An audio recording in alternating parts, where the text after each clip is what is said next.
Paalala ito sa lahat na makagaya kong OFW na magbabakasyon sa Pilipinas na nagpaplano magdala ng real or dirham.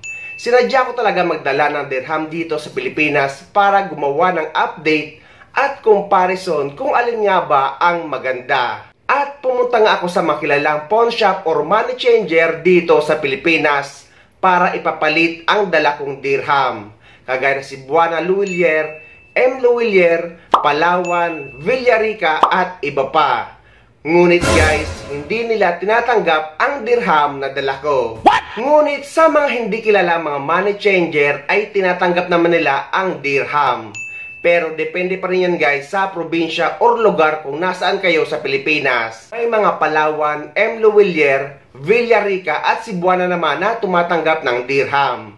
Pero guys, kagaya ng sabi ko, ay depende ito sa lugar kung nasaan kayo sa Pilipinas. Kaya yan ang dapat or isa sa dapat yung i-consider kapag magdadala kayo ng dirham o real. Sa mga natanungan ko naman ng mga hindi kilalang pawn shop or money changer na tumatanggap ng dirham, ang kuha nila sa akin ay 15.48 pesos bawat 1 dirham. At sa iba naman, dahil nga nagtanong-tanong ako sa napakaraming money changer para sa price comparison. Sa iba, ang kuha nila ay 14 pesos bawat dirham. Sa iba naman ay 13 pesos. Pero yung mga bilis lang guys na mula 50 hanggang 1,000. Pero yung 20 pababa ay 10 pesos lang ang kuha nila. At karamihan ay hindi pa tinatanggap. Kaya mas maigi talaga na dollar ang dalhin nyo pa uwi sa Pilipinas or yung dirham o real nyo ay ipapalit nyo ng dollar habang nasa abroad kayo. At yun ang dadalhin nyo sa Pilipinas dahil ang dollar guys ay tinatanggap sa kahit saang pawn shop sa buong Pilipinas. Hindi kagaya ng dirham o real na may mga condition pa at madalas hindi nga tinatanggap. At eto nga guys, nagpapalit ako ng $300 sa Villarica pawn shop. At ang rate ng palit ngayon ay 58.16 pesos. At nung kinumpute ko nga guys, ay umabot sa 17,000 ang nakuha ko or yung palit sa $300 ko. At nung kinumpute ko nga ay hindi naman ako nalugi na pinapalit ko yung dirham ko ng dollar nung nasa Dubai pa ako. Kaya guys, maganda talaga na dollar ang dala nyo kaysa sa real or dirham.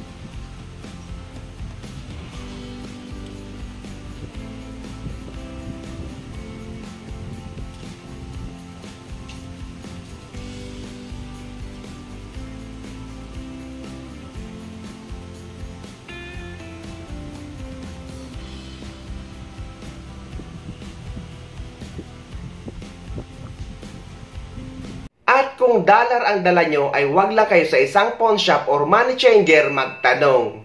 Dahil sa ibang mga money changer ay matataas din ang palitan. Kaya dapat maglibot-libot kayo at maghanap ng mas mataas na rate. Pero kung real or dirham ang dala nyo, kagaya ng sinabi ko kanina, ay may mga pawn shop or karamihan sa mga pawn shop or money changer na hindi ito tinatanggap. Kung tanggapin man ay sobrang baba. Kaya tama ang sinabi dito ni kababayang OFW na galing sa Saudi Arabia na na-experience niya sa Pilipinas nung nagdala siya ng real. Nainis ako. Alam niyo kung bakit? May natira pa kasi akong pera dito. Tingnan niyo ah. Tingnan mo yung natira akong pera dito ah. May natira pa ako ditong Saudi Riyal. Ito is 130 barya. 10, 20, 30, 40, 50, 60, 70, 80, 90, 100, 20, tapos 30, 130. Isipin mo, nung nagpapalit kasi ako nung nakaraan, yung 12 pesos lang yung palitan, 12.50. Ang baba no na kasi yung mga pinapalit ko that time is yung tag 500 at saka 50. Hindi ko pinapalit kasi lahat. Tinira ko to kasi nga barya. Ngayon, nung kailangan ko na ng pera, at least pandagdag lang naman sa puhunan, sinubukan kong papalitan to, ang baba pala ng palitan pag barya. Pag ganito yung pera mo, ang baba ng palitan. Ito. Pag ganito yung pera mo, barya, ang baba ng palitan. Alam nyo kung magkano yung palitan? 9 pesos. 9 pesos ang Saudi Riyal. Para nang hiningi. Imbis abot to nung, akala ko nga, kahit 12.50, okay na sa akin eh. Isipin mo naman, yung palitan is, 9 pesos. Grabe, para nang hiningi. Kaya napaisip ako, grabe, ang baba naman. Kaya hindi ko na pinapalit kasi nga, sobrang baba. Para nang hiningi. Walang nangyari kasi nga, ang baba nito. Kaya ngayon, kung meron ng mga OFW na papabalik ng Saudi, meron ako ditong pera na Saudi Riyal. Baka gusto nyo magpalit tayo. Sa inyo na lang, baka kasi mas mataas-taas ang bahagyan sa inyo. Yung mga gusto na bumalik, yung pabalik na Saudi, pwede po tayong mag-change. Pero yung bilang natin, yung palitan sa Saudi, kasi nga, dadalhin nyo naman to ng Saudi. Baka lang kung sino yung mga babalik ng Saudi. At sa mga kapwa OFW ko naman na babalik ng Pinas, di ko talaga advise na magdala ng pera. Ipapalit nyo na lahat ng pera na Saudi Riyal, ibangko nyo na. Kundi tama yung mga nasa comment nung unang post ko, na ipalit nyo ng dollar. Kasi mas mataas yung palitan. At saka sa dollar kasi dito sa Pinas, mataas yung palitan. Kaya mas maganda pa rin yung sa palit nyo na lang ng dollar para di kayo mahirapan dito. Ang babang talaga ng palitan, sobra. Kaya yun, nanghinayang tuloy ako dito sa sa pera ko. Sayang to ba? Alangan namang, kung matagal pa ako makabalik na Saudi, kung hindi man ako makabalik ng Saudi, anin ko naman to. Kaya nag-iisip ako, sa mga gustong bumalik ng Saudi, baka pwede tayong magpalit. Usap lang tayo, PM nyo lang po ako. Kasi nanghinayang ako sa 9 pesos eh.